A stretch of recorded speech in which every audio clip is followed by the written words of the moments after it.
চলে এসেছি আজকে একটি নতুন ব্লগ নিয়ে। বন্যা আসার ফলে কৃষকদের ক্ষতিগ্রস্ত কতটা হয়েছে তা নিয়ে আজকে একটা নতুন ব্লগ করতে চলে এসেছি। তো চলো দেখা যাক কৃষকদের কি কি ক্ষতিগ্রস্ত হয়েছে এবং তাদেরকে কিভাবে সহায়তা করতে পারি আমরা।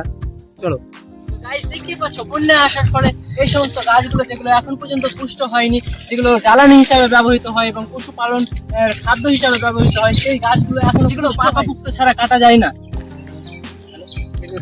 গাছ দেখতে পাচ্ছ যে বন্যা আসার ফলে গাছগুলো পাকাপুক্ত না হওয়ার ফলে সেই গাছগুলোর এই পর্যন্ত পানি চলে এসেছে এবং গাছগুলোতে জলাশয় জমাবদ্ধ হয়ে গাছগুলো পচন হয়ে যেতে পারে এবং গাছগুলো বেকার হয়ে পালনের আরেকটি খাদ্য যা বন্যা জলে ডুবে গেছে, যা আমরা দেখাবো। ক্যামেরাম্যান এদিকে এসো। তো দেখতেই পাচ্ছ এইদিকে যে খাদ্য পশুপালনের জন্য যে খাদ্যের গাছ লাগানো হয়েছিল সেগুলো পুরো বন্যার জলে অনেকটা আধা ডুবে গেছে। এখন এখানে জমি চাষের মালিক যদি এই বন্যার জলে ডুবা ঘাসগুলো কেটে ও ছাগলকে বা গরুকে খাদ্য হিসেবে দেয় তো সেগুলো আর খাবে না, কারণ এগুলো বন্যার জলে ডুবে গেছে। আর ডুবা ঘাস কখনো পশুপালন আপনারা দেখলেন যে বন্যার জলে আসা পর্যন্ত পশু পাখির যে নষ্ট হয়েছে খাদ্য সেগুলো আপনারা দেখলেন, এবং আমাদের মানব জীবনের যে খাদ্য প্রয়োজন সেগুলো নষ্ট হয়েছে বন্যার জলে আসা ফলে, সেগুলো আজকে দেখাবো। চলো।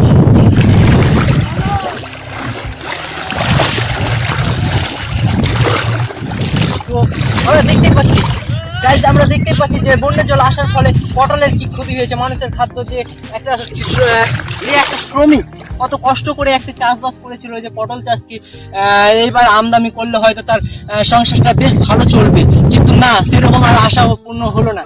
এই বন্যার জলে সবকিছু শেষ করে দিল এই চাষিদের। যে দেখা গেল এই চাষিদের ফুল ফুটে গেছে তার সত্ত্বে বন্যার জলে এসে সেগুলোকে একদম বরবাদ করে দিল বললে চলা যায়। তো কাছে এসো ক্যামেরাম্যান, একটু দেখাবো যে কত কচি ধরে গেছিল পটল। এই পটলগুলো কচি ধরে গেছিল, তার সত্ত্বেও এই বন্যার জলে এসে এগুলো আর কিছু কাজে আসবে না, এগুলো আর বাজারে বিক্রি করা যাবে না, এগুলো বড় হবে না, গাছ যে পচনশীল ধরে যাবে, তার জন্য এই গাছগুলো বাদ হয়ে যাবে এবং কৃষক সে ডুবে যাবে। তো আরেকটি ফসল দেখাবো যেখানে বন্যার জল আসার ফলে সেই কৃষকের কত ক্ষতিগ্রস্ত হয় সেটা আজকে আপনাদের তুলে ধরবো।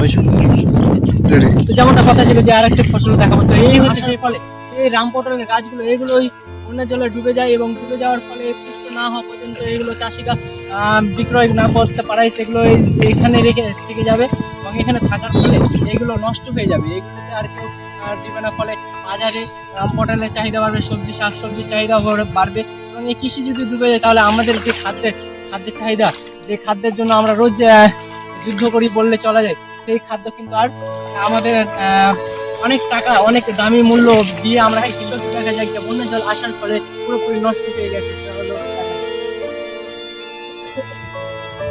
বন্ধুরা দেখতে পাচ্ছ ফুলকপি বন্যার জল আসার পরে পুরোপুরি নষ্ট হয়ে গেছে, এগুলো আর বিক্রি করা যাবে না বাজারে। এগুলো ছোট ফলন হয়েছিল, তার সত্ত্বে সঙ্গে বন্যার জল পড়ে এবং এগুলো দেখা যায় এখনো পুষ্ট হয়নি, এখন পর্যন্ত পুষ্ট হয়নি, এগুলো ফলই আসেনি, কোনোগুলো এসেছে, তো এগুলো বিক্রি করা যাবে না, এগুলো একদম বাদ বলে চলে। দেখো বন্ধুরা কত গাছ আছে, কত হাজার 1000 গাছ আছে, এগুলো পুরোপুরি নষ্ট। আরো বন্যার জল আসার ফলে বিভিন্ন ধরনের ফসল যেগুলো আমাদের মাঠে আমদানি করা হয় এবং উৎপাদন করা হয় সেগুলো অনেকটা নষ্ট হয়ে গেছে এবং পুরোপুরি বাদ হয়ে গেছে। কোনো কৃষক তার সময় থাকতে সরিয়ে নেয় এবং কোনো কৃষক তা মোটেও পারে না, তার ফলে তাদের অনেক ক্ষতিগ্রস্ত হয়। তো আমরা তাদের যথেষ্ট সাহায্য করার চেষ্টা করবো, যে কোনো উপায়ে আপনারাও তাদের সাহায্য করার চেষ্টা করবেন। একটা লাইক, এদের জন্য একটা লাইক, একটা কমেন্ট, একটা সাবস্ক্রাইব দিয়ে দিবেন, তবে এদের আমরা হয়তো সাহায্য করতে পারবো, কিছুটা না হলে আমরা সাহায্য করতে পারবো। যাদের এদেরকে তুলে ধরবো, এদের কষ্টটাকে তুলে ধরবো, যে আপনাদের এই সোশ্যাল মিডিয়ার দ্বারা ফুটে উঠবে এবং সবাই জানতে পারবে যে কৃষকের যে এত কষ্ট, যা এত পরিশ্রম করার ফলেও একটি বন্যার জল আসার ফলে সেগুলো কিভাবে নষ্ট হয়ে যাচ্ছে, তারাও জানুক যে আমাদের পেটের ভাত যারা জোগাড় করে তাদের পেটের ভাত জোগাড় হয় কিনা, তারাও দেখুক আজ।